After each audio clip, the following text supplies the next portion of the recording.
नमस्कार। बिहार में चुनाव शुरू नहीं हुए लेकिन उससे पहले ही धमाका हो गया। और ये धमाका ऐसा है जिसके दो ही परिणाम हो सकते हैं। या तो लाखों, दसियों लाखों लोगों के नाम वोटर लिस्ट से कट जाएंगे, या फिर बिहार का चुनाव टल जाएगा, पोस्टपोन करना। क्योंकि चुनाव आयोग ने एक ऐसा आदेश दिया है जो अभूतपूर्व, जो अजीब है, जो अलोकतांत्रिक है और जो असंभव है। आप सोच रहे होंगे चार चार बातें कह दी एक ही आदेश के बारे में। क्योंकि ये बात है, ध्यान से समझिए। ये जो अभी घोषणा हुई है ना 2-3 दिन पहले, 24 तारीख को चुनाव आयोग ने घोषणा की कि बिहार में वोटर लिस्ट का हम गहन पुनरीक्षण कर रहे हैं। अब देखने वाले को, समझने वाले को लगता है, मुझे भी पहली बार लगा कि ठीक है भाई, वोटर लिस्ट में दिक्कत है, उसका सुधार कर रहे हैं। चलो, हल्का सुधार नहीं, गहन सुधार कर रहे हैं, अच्छी बात है, इसकी क्या बुरी बात है। वोटर लिस्ट को लेकर सवाल उठ रहे हैं, महाराष्ट्र में काफी सवाल उठे हैं, तो चुनाव आयोग कहता है कि चलो हम इसकी काफी गहन पुनरीक्षण कर देते हैं। सुनने में बात अच्छी लगती है, और कोई ऐतराज करे तो बुरा लगता है कि भाई अगर गलत लोगों को वोटर लिस्ट से निकाला जा रहा है, इसमें क्या बुरी बात है। और अगर कोई फर्जी वोटर है, निकालो, क्या दिक्कत है। लेकिन ये खेल बिल्कुल नहीं। ये अभूतपूर्व फैसला है, एक ऐसा फैसला जो कि भारतीय लोकतंत्र के 75 साल के इतिहास में कभी नहीं हुआ। क्या है फैसला? बिहार में चुनाव आयोग ने घोषणा की है कि वो पूरे देश में चुनाव की इंटेंसिव रिवीजन करेगा, वोटर लिस्ट का इंटेंसिव रिवीजन करेगा, और उसकी शुरुआत बिहार से की जाएगी। फैसला केवल बिहार के लिए नहीं है, पहले बिहार, बाकी बाद में जिन राज्यों में चुनाव हो रहा है उसके बाद पूरे देश में। अभूतपूर्व क्यों है? क्योंकि पहली बार है, मैं इस देश के चुनाव 40 साल से देख रहा हूं और पहले वालों के बारे में किताबों में पढ़ा है। पहली बार है कि चुनाव से सिर्फ 3 महीना पहले पूरी मतदाता सूची को नए सिरे से लिखा जा रहा है। ध्यान रखिए, ये जो इंटेंसिव रिवीजन होता है, गहन पुनरीक्षण, उसका मतलब ये नहीं होता कि चुनाव जो एग्जिस्टिंग लिस्ट है उसमें खूब काटापीटी होगी, नहीं। एग्जिस्टिंग लिस्ट को साइड में रख दिया जाएगा, नए सिरे से लिस्ट बनेगी। नए सिरे से लिस्ट बनाने का काम पहले हुआ है। चुनाव आयोग कहता है 10 बार हो चुका है। पिछली बार 2003 में हुआ था, लेकिन चुनाव से 1.25 साल पहले हुआ था। चुनाव 2004 में थे, 1-1.5 साल पहले हो गया। विधानसभा चुनाव से तो 2 साल पहले हो गया। चुनाव के सिर्फ 2-3 महीने पहले बिल्कुल नए सिरे से चुनाव सूची बनाने का काम अभूतपूर्व। अभूतपूर्व दूसरी बात यह है कि आज तक भारत में चुनाव में आपका नाम हो वोटर लिस्ट में, ये जिम्मेवारी आपकी नहीं है, सरकार की। अफसर आता है, नाम लिखता है, अगर किसी वजह से छूट गया तो आप जुड़वा देते हैं। पहली बार वोटर से कहा जा रहा है कि तुम एक फॉर्म भरो, अगर वो फॉर्म भर के पूरे डॉक्यूमेंट दे दिए तब तो तुम्हारा नाम आएगा, और अगर तुमने सही समय तक 1 महीने के अंदर फॉर्म भर के नहीं दिया तो तुम्हारा नाम वोटर लिस्ट में नहीं होगा। इस तरह की चीजें अमेरिका में होती हैं, ब्रिटेन में, भारत में, इन देशों में ऐसा नहीं होता। अभूतपूर्व। और सबसे अभूतपूर्व बात यह है कि पहली बार वोटर लिस्ट में शामिल होने के लिए आपसे नागरिकता का प्रूफ मांगा जा रहा है, कागजात मांगे जा रहे हैं। अब तक अगर आप वोटर लिस्ट के लिए अप्लाई करते थे तो आप एक कहते थे मैं भारत का नागरिक हूं, सिग्नेचर कर देते थे, आपसे प्रूफ नहीं मांगा जाता था। पहली बार हर व्यक्ति को प्रूफ देना पड़ेगा अपने उसके साथ, अपनी अर्जी के साथ साथ। तो ये अभूतपूर्व आदेश है, ऐसा आदेश पहले कभी नहीं हुआ है। अजीब क्यों है आदेश?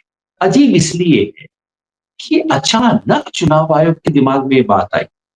1 महीना पहले चुनाव आयोग ने बाकायदा जगह प्रेस कॉन्फ्रेंस करके कहा, नए चुनाव आयुक्त आए हैं, 18 नए किस्म के चुनाव में हम सुधार करेंगे, उसके बिंदुओं की सूची जारी की, और कहा कि देश भर में हम कंसल्टेशन करेंगे। ये भी कहा कि 4000 जगह हम कंसल्टेशन कर चुके हैं। कहीं इसका जिक्र नहीं था। उस 18 बिंदुओं में कहीं चुनाव आयोग ने नहीं कहा कि हम पूरे देश की चुनाव सूची की, वोटर मतदाता सूची की का पुनर्लेखन करेंगे, नए सिरे से बनाएंगे। चुनाव आयोग को खुद 1 महीना पहले पता नहीं था। बिहार में दिसंबर और जनवरी के महीने में समरी रिवीजन हुआ है, यानी कि पूरी वोटर लिस्ट की जांच हुई है। उसमें 4-5 लाख नए नाम जुड़े हैं, लाख से ज्यादा नाम कटे हैं। जनवरी में वो लिस्ट रिलीज हुई, तो जनवरी तक चुनाव आयोग को पता नहीं था कि नए सिरे से करने की जरूरत, और जनवरी में हुए पे कोई ऐतराज नहीं है। अचानक चुनाव आयोग को ये बुद्धि आई, तो ये अभूतपूर्व फैसला है, ये अजीब फैसला है। ऐसा फैसला जिससे सुन के कान खड़े हो जाते हैं कि क्या हुआ पिछले महीने और इसके बीच में हुआ क्या है। चुनाव आयोग का खुद का आदेश नहीं बताता है कि क्या जरूरत है, केवल कहता है देश बदल रहा है, माइग्रेशन हो रहा है, कई लोग अपना नाम इधर से उधर करवा लेते हैं। भाई 22 साल के बाद अचानक आपको ये अकल आई और एकदम बिहार चुनाव से पहले आई। सबसे पहले बिहार में लागू क्यों करेंगे? कोई उत्तर नहीं है इसका। हमारे पास अधिकार है, हम करेंगे। तो ये आदेश है जो संदेह पैदा करता है। ये आदेश अलोकतांत्रिक है। अलोकतांत्रिक क्यों है, ये जानने के लिए आप समझिए कि होगा क्या, और असंभव भी। अलोकतांत्रिक और असंभव इसलिए है कि आप प्रक्रिया समझिए कि क्या होगा। चुनाव आयोग कहता है कि आने वाले 1 महीने के भीतर बिहार के हर घर में जाके, जिसका आज की वोटर लिस्ट में नाम है, उनके हर एक के घर में जाके हर वोटर का एक खाली फॉर्म आपको दे दिया जाए। उस फॉर्म को भरना आपकी जिम्मेवारी है। उस फॉर्म पे सर्टिफिकेट जब्ती करना आपकी जिम्मेवारी है।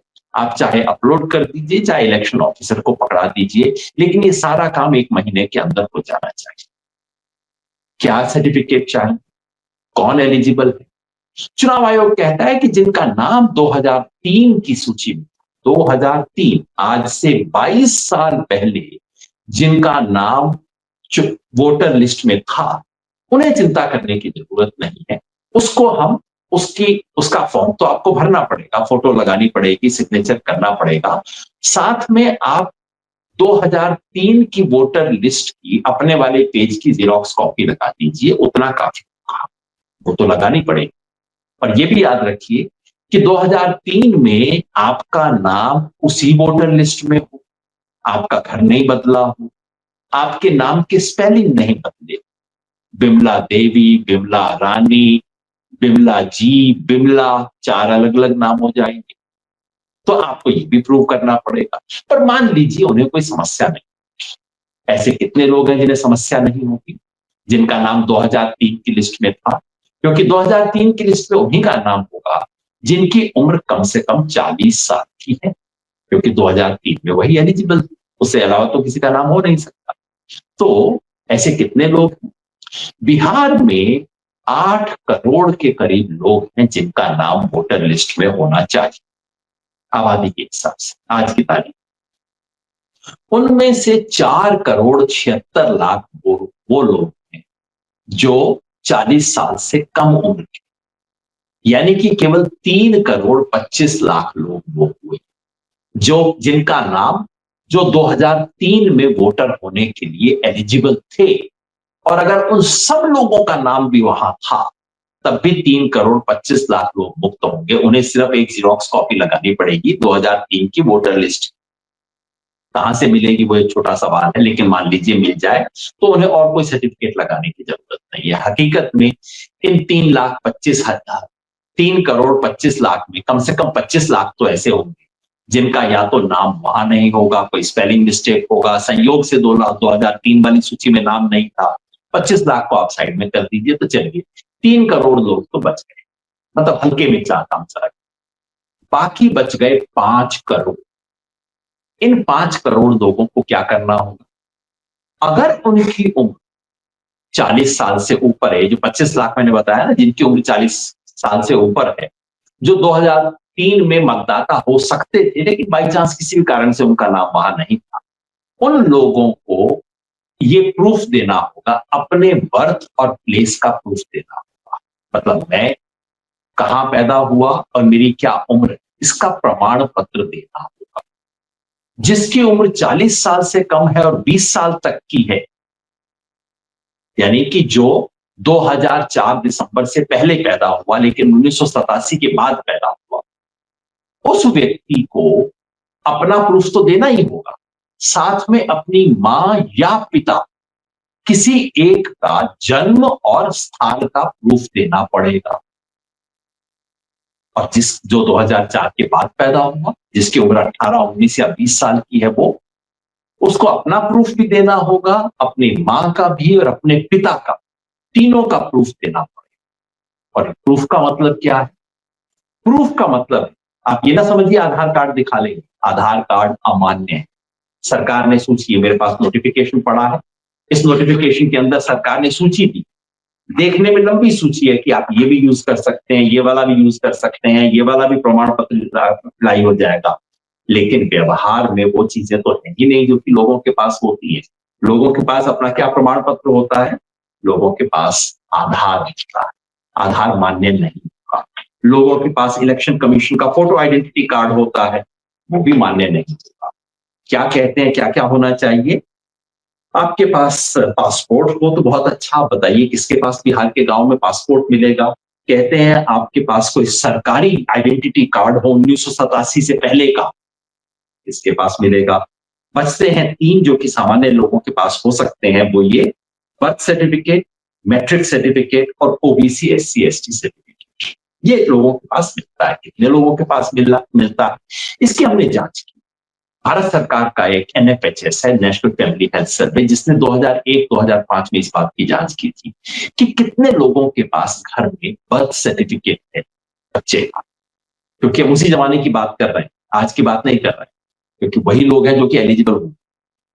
उस समय 2.8% लोगों के पास बर्थ सर्टिफिकेट था बिहार, 3% से कम लोगों के पास, 97% के पास नहीं था। तो मैट्रिक सर्टिफिकेट, चलिए मैट्रिक तो लोगों के पास होगा। याद रखिए हम बात कर रहे हैं सिर्फ आज मैट्रिक करने वालों की नहीं, मां बाप का सर्टिफिकेट मांगा जा रहा है। यानी कि जो लोग 40 से 60 साल, यानी कि आज से 20 साल पहले बिहार में कितने लोग मैट्रिक करते थे? संख्या है 13 से 14% के बीच। कास्ट सर्टिफिकेट, कास्ट सर्टिफिकेट तो बहुत लोगों के पास होना चाहिए, नहीं साहब, उसकी भी जांच हो चुकी है, रिसर्च हुई है। बिहार में दलितों में 20% के पास, यानी कि 5 में से 1 के पास सर्टिफिकेट होता है, और ओबीसी में 4 में से 1 के पास होता है। जनरल को कास्ट सर्टिफिकेट इशू हो ही नहीं सकता। यानी कि कुल मिला के बिहार में 5 में से 1 व्यक्ति 20% से ज्यादा के पास नहीं है। सब चीजों को जोड़ दीजिए तो जिस तरह के सर्टिफिकेट लोगों के पास होते हैं, उनमें से 25% से ज्यादा लोगों के पास ये सर्टिफिकेट नहीं। तो आप याद रखिए 5 करोड़ लोगों को ये प्रमाण पत्र देने होंगे, और जो प्रमाण पत्र चुनाव आयोग कह रहा है वो तो 1-1.5 करोड़ से ज्यादा के पास होंगे, और वो तब जबकि उन्होंने घर में संभाल के रखे हों, जबकि वो इलेक्शन कमीशन का फॉर्म भर दें, बेटा पंजाब में है लेकिन उसकी फोटो भी लग जाएगी, उसका सिग्नेचर भी हो जाएगा, उसका सर्टिफिकेट भी लग जाएगा, सारे काम कर ले तो 1.5 करोड़ लोग पूरा कर सकते हैं। बाकी 3.5 करोड़ का क्या होगा?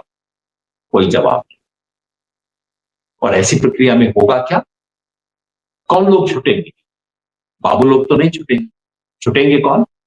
जो गरीब है, जो अप्रवासी है, जो युवा है, जो मजदूर है, ये लोग बचेंगे। इनके पास सर्टिफिकेट नहीं होते, ना इन्होंने मैट्रिक की हुई है, ना इनके पास कास्ट सर्टिफिकेट होता है, सरकारी नौकरी के लिए अप्लाई नहीं करने की जरूरत होती है, ना इनका कोई बर्थ सर्टिफिकेट होता है। ये कहां से अपना सर्टिफिकेट लेके आएंगे?